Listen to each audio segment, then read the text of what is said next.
Pan can't turn Super Saiyan, and with the Dragon Ball world embracing the birth of two Super Saiyan females in Kale and Caulifla, I felt that it was about time to take you guys all the way back, even though technically it's forward, to Dragon Ball GT. And to take you to the one and only moment in Dragon Ball GT where I felt it was fitting for Pan to turn into a Super Saiyan, and what could have happened. So let's get started. So, the moment that feels the most fitting for a traditional Super Saiyan transformation, traditional in the sense where you have the emotion, the need for power, and the right motivation, would be against Baby Vegeta. But specifically, this would be the situation where Baby was in his grade 8 form, overpowering the new and battered Super Saiyan 4 Goku, and it is here in this moment where Pan would get a checkmark for the traditional Super Saiyan transformation. First, we have to start off with emotion. Pan would get a surge of emotion as she is literally seeing her beloved grandfather being crushed to death, causing a sense of sadness and rage inside of an already very emotional character. Next, we have need. As the English dub is often very popular for using the term pain of loss, this sums it up. Just as Goku turned Super Saiyan as he needed more power to defeat Frieza, instinctively Pan's body would obviously need more power in order to defeat Baby, even if you say Super Saiyan isn't enough. And last but not least, we have motivation. The motivation part of this is easy. Pan is motivated to stop Baby Vegeta from hurting her grandfather, and on top of all of the wicked things that he has already done, so this makes perfect sense, right?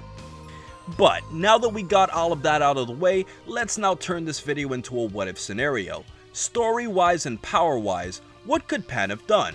Well, as shown in Dragon Ball GT itself, she did have a burst of emotion without the Super Saiyan transformation in that same scene, and she managed to shoot what would be considered powerful energy blasts directly at Baby.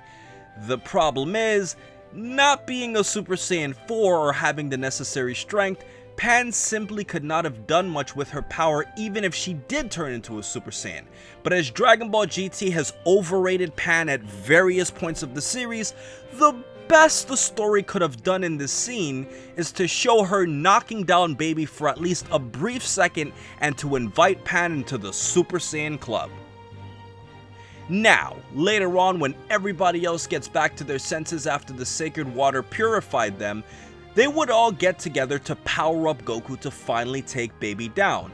And talking about the Saiyans specifically, Pan would simply receive some respect from all of the others as she now feels a part of them, and her character would receive some type of development, even if it's just a feeling of more respect and getting a new form. But there is one simple question left. What does this do for the rest of the series moving forward? Well, Android 17 is way too strong to only make a marginal difference against, and if you put Super 17 in the mix, it just makes this more complicated. And besides, all she could really do is kill all of the previous villains all over again in a much faster and more efficient manner, but considering what 17 did to the others, all Pan could have done really is just withstand Super 17's blast much better and probably wouldn't have gotten as injured in the process. And do what next? Do what everybody else in Dragon Ball Goku's time does. Wait for Goku to show up and do all of the work, with a little bit of help from Android 18. And moving on to the Shadow Dragons, to break it down specifically, when it comes to Naturon Shenron, also referred to as Chi Shenron, this is the only case where a change could have actually occurred, as a Super Saiyan Pan could have given Super Saiyan 4 Goku much more trouble in Naturon's body. Oceania Shenron or Ryu Shenron would have just been easier to defeat, Rage Shenron or Yu Shenron would have just lost to the Rain or Goku going all out, and Hei Shenron or Rian Shenron could have easily been stopped by getting rid of the polluted water. But when you factor in Su Shenron, who's Nova Shenron, San Shenron, who's Ice Shenron, and Yi Shenron, who's Sin Shenron, it's just too complicated.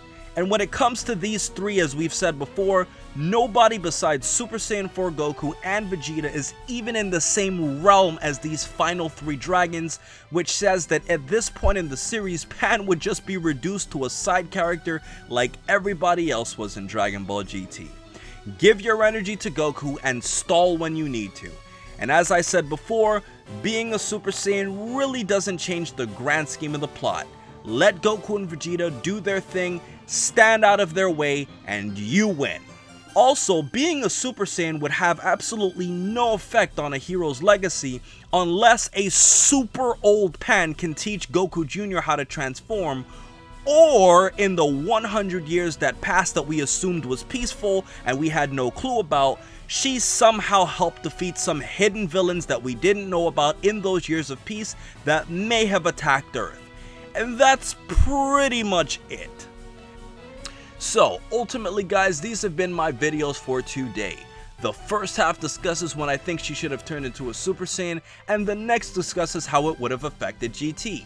Let me know what you think in the comment section below, as I have an additional video called What If Bra, also known as Bulla, could transform into a Super Saiyan, that I will leave in my outro in just a few moments, along with more videos for you guys. So with everything else said, please remember to rate, comment, and subscribe.